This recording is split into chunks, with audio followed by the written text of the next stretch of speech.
हम प्रॉब्लम करने जा रहे हैं वो एलन प्री-स्कोर प्रॉब्लम है। जो जेईई एडवांस का एलन का प्री-स्कोर होता है, ये ग्रेविटेशन एंड एसएचएम पे। तो इसमें जो प्रॉब्लम दिया है, जो क्वेश्चन दिया है, वो हमें ये दिया है टू पार्टिकल्स। हमारे पास दो पार्टिकल्स ये हैं, ईच ऑफ मास m, दोनों पार्टिकल का मास m, shaped like a dumbbell are connected by a massless rod of length L। जो ये massless rod है, इसका लेंथ L है। The center of the mass of the system is in circular orbit of radius r। जो ये center of the mass इस system का जो यहाँ पे होगा, ये circular orbit में है of radius r। This is the radius of that orbit about the earth। So calculate the angular frequency of small oscillations of the coordinate phi in the plane of orbit। देखिए, ये भी जो ये phi है, इस angle का हमें oscillations निकालना है। About this body it will make an oscillation about the centre of the मास। अगर हम इसको डिस्टर्ब करेंगे, मैं आपको आगे क्वेश्चन में बताऊंगा कैसे निकालेंगे। तो इसका जो फ्रीक्वेंसी ऑफ ऑसिलेशन है वो हमें निकालना है। तो हमें कुछ एजम्पशन दिया गया है as normal, L is very very less than R and this phi, this is a very small angle is very very less than 1। तो देखिए, बिफोर डूइंग दिस प्रॉब्लम, जो ये एलन स्कोर का प्रॉब्लम है, अच्छा है, तो we should try to understand what is the physics behind it, ताकि आपको अगर ऐसा कोई प्रॉब्लम फ्यूचर में आ जाए या जेईई एडवांस में आ जाए तो आप इसको कैसे टैकल करेंगे। इसको फिजिक्स बिहाइंड इट हम इसको समझने की कोशिश करेंगे। तो ये ऑप्शंस दिए हैं, तो हमें एक पैरामीटर दिया है g0 इसके बराबर है। खैर चलते हैं। तो इसका सोल्यूशन ये है, क्वेश्चन से centre of mass of the system is moving in a circular orbit of radius r as shown. जो ये पहले दिया हुआ है जो डायग्राम है, इसमें जो इक्विलिब्रियम पोजीशन है वो डिस्टर्ब किया गया है थ्रू सम एंगल थीटा। तो ये दिया है। एक्चुअली अगर हम देखेंगे ये कैसे मूव करता है, ये actually this is it's normal position, जो हम आगे देखेंगे। नॉर्मल पोजीशन इसका ये है, it is moving like this. अब इसको, ये इसका सेंटर ऑफ मास है, अब इसको थोड़ा डिस्टर्ब किया है तो इसकी वजह से ये ऑसिलेशन करेगा। तो हमारे पास दिया गया है, द क्वेश्चन से centre of mass is moving in a circular orbit of radius r as shown. So centre of mass is of the system is midway between the two. Centre of mass यहाँ पे होगा कहीं पे, eight L/2 होगा। Let us say that the angular speed is omega। हम मानेंगे कि जो ये सेंटर ऑफ मास है, it is moving with N angular speed of omega. ठीक है जी, तो ये सम एंगल कवर करेगा। The angular speed is omega in this direction, let us से। तो gravitational pull on the center of mass must be equal to, what is its angular speed? Twice m, it should be omega square r. Okay, so we can say that what is the gravitational pull? That is, as per the law of gravitation, gm 2m r square must be equal to 2m omega square r। तो ये यहाँ पे है because इसका centre of मास उस orbit में move कर रहा है, वहां जहां पे exactly this pull is matching this here, this quantity that we say that the centrifugal force, but we can say that it should meet this condition। अब ये चीज इस चीज को इक्वल है for the centre of mass, लेकिन अब हम आगे देखेंगे क्या होता है। Okay, let us move to the second page. So we are here. So now this is the condition for centre of the mass. ठीक है जी, ये हमारा कंडीशन है centre of mass. Since the mass are tied by the rod, अब ये जो masses है, they are tied by the rod। ये देखिए, यहाँ पे rods है। So हमारे जो दोनों masses है जो इस rod से tied है, they are forced to move with the same angular velocity omega as of center of mass। क्योंकि center of mass जब omega से चलेगा तो ये भी center of mass से ही omega से ही चलेंगे। So we see that gravitational force is not matching m omega square r1। यहाँ पे आप देखेंगे जो इसका जो ग्रेविटेशनल फोर्स है यहाँ पे होगा, वो इसकी जो ये फोर्स है सेंट्रीफ्यूगल फोर्स, वो इट कॉल इट, हालांकि वो it is a question of discussion, इसको मैच नहीं कर रहा है फॉर m मास m1। अब यहाँ से भी देखेंगे, अगर हमने लिया था angular speed omega, so this will be omega square r, this line, this force here k is this.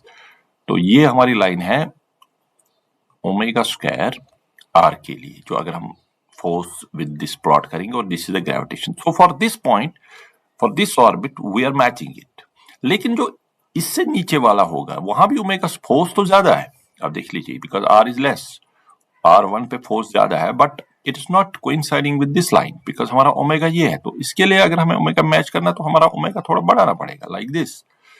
तो इसका स्लोप थोड़ा बढ़ेगा. तो इसलिए there is a pull on this body because force match नहीं हो रहा है and the pull will be towards the centre. And that is, कितना फोर्स होगा इसमें? That will be what is the gravitational force at this place? Minus m omega square R1. ठीक है जी. तो ये F1 फोर्स है. Similarly there will be net force towards the centre of earth. Let us call that force F1. ठीक है. अब दूसरी सिमिलरली के लिए जो आउटर बॉडी है उसके लिए F1 is less but this is more. Our centrifugal force, that is m omega square R2, is more. So there will be pull away from this body.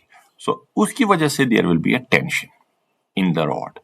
तो for every condition जब हम ये घूम रहे हैं ओमेगा से, तो ये आप देख सकते हैं अगर हम बॉडी को किसी सर्कल में घुमाएंगे तो उस दो बॉडीज है तो उसका सेंटर ऑफ मास एक एंगुलर वेलोसिटी से घूमेगा, तो उसी वेलोसिटी से ये दो बॉडीज भी घूमेंगी. लेकिन for to match the pull with its orbital speed, similarly to match the pull with this orbital speed, वो हमारा इस कंडीशन में नहीं फुलफिल हो रहा है बिकॉज वी आर मैचिंग. हम क्या कर रहे हैं? इस ऑर्बिट के लिए मैच कर रहे हैं. तो उसकी वजह से इधर F1 होगा और इधर हमारा F2 अवे फ्रॉम द होगा.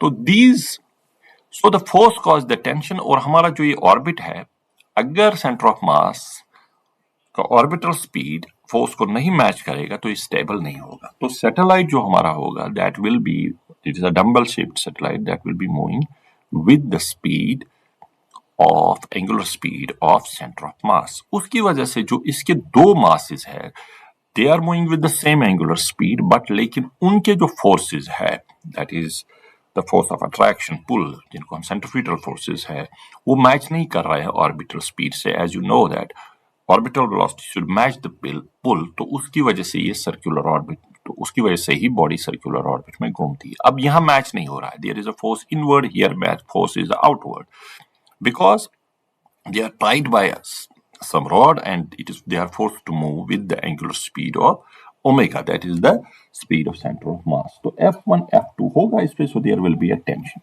So this body under normal conditions will be moving with this tension in the rod in a circular orbit of radius r of center of mass with an angular velocity of omega. ये इसका stable condition होगा. मैं आपको दिखाऊंगा दूसरी slide में कि ये कैसे मूव करेगा. ठीक है जी. तो I will show you how it will move.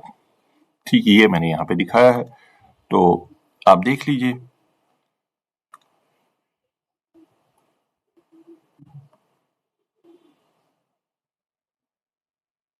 So now the system is moving. Now the system is moving in stable orbit around the Earth with center of mass moving at an orbital speed as required, that is omega, and system is always aligned towards center. तो system हमेशा ऐसे रहेगा. It will be towards the center. So the satellite will be moving like this. तो मैंने चार positions दिखाई है. There will be a force of F1 here, F2 here. It will be a tension. So यही चीज इसको stable भी रखती है. Otherwise this will tend to move inward, this will tend to move outward. अब ये इनवर्ड का पुल outward पुल से बैलेंस हो जाए, that is why centre of mass is moving in a circular orbit. ये इसमें बड़ी बात आप याद रखें. किसी भी बॉडी में आप देखेंगे कि अगर it is tied by some, say you have two bodies, they are tied some by string, तो इसका centre of mass circular orbit में घूम रहा है, तो जो इसके दो बॉडीज एक्सट्रीम्स पे है वो उस ऑर्बिटल रिक्वायर्ड ऑर्बिटल स्पीड से नहीं घूम रहे हैं, and there will be a pull on the inner body and push on the outer body. So उसकी वजह से कि अगर ये चीज ओमेगा से घूम रही है, then there will be a tension and that will keep it in a stable orbit. ठीक है, तो this is the stable condition. अब देखिए आगे हम क्या करते हैं. अब हमने इसको थोड़ा सा एंगल दे दिया, थोड़ा सा इसका डिस्टर्ब किया. Now the system is rotated to an angle phi, small angle जैसे दिया है फाई से, थोड़ा इसको डिस्टर्ब किया. अब अभी भी फोर्सेस F1 एंड F2 है, बिकॉज जो इनके रेडियसेस है, जो इनके रेडियसेस R1 एंड R2 जिसमें ये अपने रेडियसेस मूव कर रहे हैं, वो मूव नहीं हुआ because L is very small और F angle is small, so almost it is on the same path, on the same radius. We can say this is R1 and this is our R2. So these are on the same path. So उसकी वजह से we can take F1 and F2 equal to what we calculated above. So but now this force, now here it was producing no torque about the center of mass. Now these will, जो ही हमने disturb किया, these forces will produce a torque about the center of mass. So इसको stabilize करने की कोशिश करेंगे, और जब ये वापस इक्विलिब्रियम पोजीशन में लाने की कोशिश करेंगे, this will try to move it in this direction and this will try to move it in this direction. So both are anti-clockwise, so both can be taken as positive. So they are trying to restore the equilibrium position. तो ये है सारा खेल, यहाँ तक इसकी ये theory थी. Now our physics. तो इसके बाद हमारा सिर्फ मैथमेटिक्स है. We have to calculate this restoring torque and we have to equate it with the what we call it angular acceleration, and we can calculate the frequency of oscillation. तो ये हमारा इधर फिजिक्स खत्म हुआ, math शुरू हुआ. ये देखिए, अब मैथ के लिए restoring torque will be this F1 plus F2 L by 2 half, and phi is a small angle because since we have not taken it as a sine, because phi is small, very less than 1, so sine phi is almost equal to phi.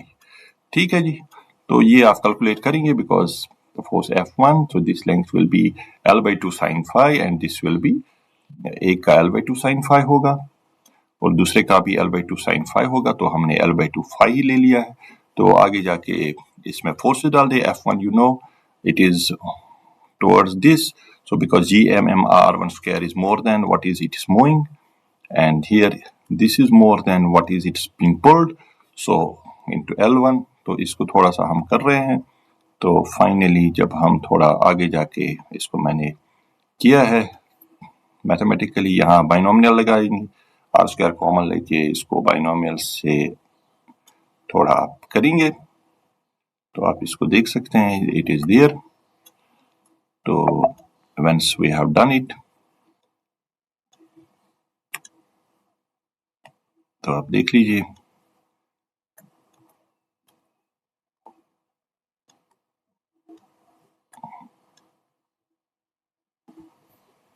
तो यहाँ पे मैंने आपके लिए ये किया हुआ है. फाइनली ये सारा आप यू कैन सी इट. देख लीजिए, this is binomial expansion here. तो यहाँ पे हमने इसका बाइनोमियल का ये एक्सपेंड किया है. This after taking R2 common, this. तो फाइनली some mathematical calculation करने के बाद we have reached to a place जहाँ पे हम इसको देख सकते हैं. So this is our value. Now you will say where from this omega we got it from the first equation, which is the orbital speed of the center of mass, gmm into 2m. So we got omega square here, and after putting, so we calculated this tau. After that we calculated this restoring torque, that comes out to be restoring torque जो हमारा आता है. ठीक है जी, ये हमारा restoring torque आ गया. उसके बाद now we are here, so we will do this, we will calculate, we will equate this restoring torque to I alpha, where I is the moment of inertia about the center of mass of this system. So after putting this is the moment of inertia of the center of mass of the system, right? So आपको इधर से काट foot के सब कुछ calculate करके we got phi over alpha equal to this. Now, and as in question, we are giving that GM is G0 all square, so pi by alpha is this. So we have time period of these oscillations will come this, which is this, and you can calculate from this time period the frequency of oscillation, that is 30 by R cube.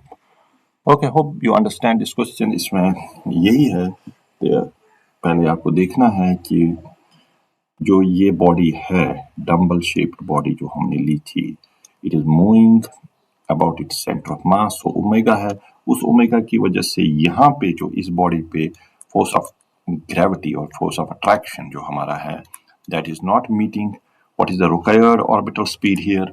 सो उसकी वजह से there will be an inward pull, और यहाँ पे it is also not meeting the orbital speed जो होनी चाहिए to match that pull, gravitational pull. तो इधर आउटवर्ड फोर्स होगा, तो उस वजह से क्या होगा कि नॉर्मल कंडीशन में these two forces will be holding this center of mass in a stable position in an orbit of radius r moving with an angular speed of omega as will be required.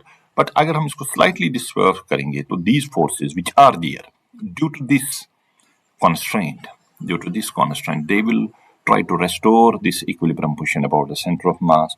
उसकी वजह से एक torque होगा